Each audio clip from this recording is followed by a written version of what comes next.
karena lingkupnya ini kita satu provinsi, artinya kita juga harus setara dengan wilayah Jakarta Barat, Jakarta Pusat, dan kami ini juga berdampak dengan antar dapil ke depannya.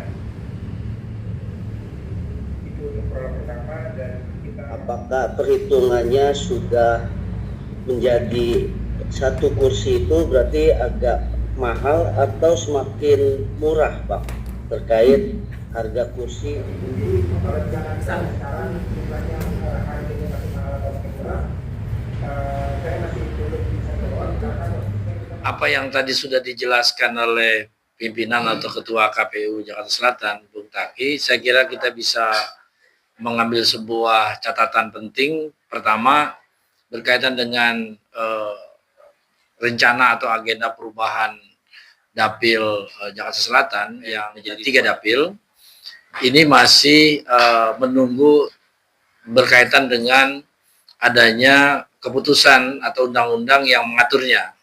Salah satunya adalah undang-undang tentang IKN yang apakah secara mutlak atau clear akan menjadi ibu kota negara, dan adanya undang-undang yang memposisikan DKI Jakarta tidak sebagai ibu kota negara. Dampak yang muncul adalah kalau kita posisikan saat ini memang kursi DPRD DKI Jakarta berjumlah 106 karena posisi sebagai ibu kota negara. Ketika posisi ibu kota negara tidak lagi sebagai ibu kota negara atau bergeser ke IKN, maka undang-undang hanya menetapkan soal kursi yang ekivalen atau selaras dengan jumlah pemilih atau penduduk.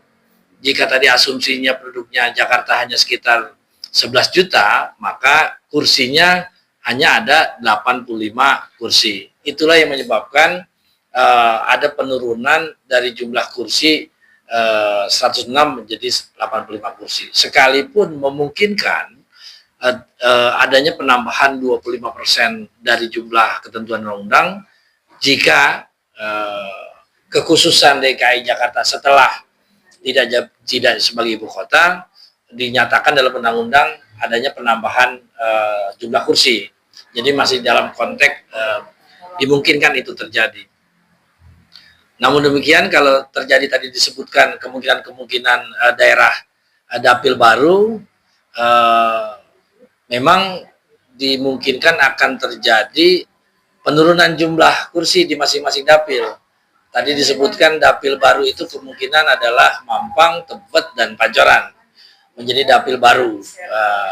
Sehingga kemungkinan pemecahannya karena berasal dari dapil 8, maka kalau dapil 8 itu ada 10 saat ini, kalau konstruksinya 10 dibagi seperti tadi, kemungkinan besar 10 akan terbagi 2. 4 kursi untuk dapil baru dan 6 kursi untuk dapil 8. Jadi tarikan dan persaingan di antara dapil yang akan semakin kuat dan semakin kencang.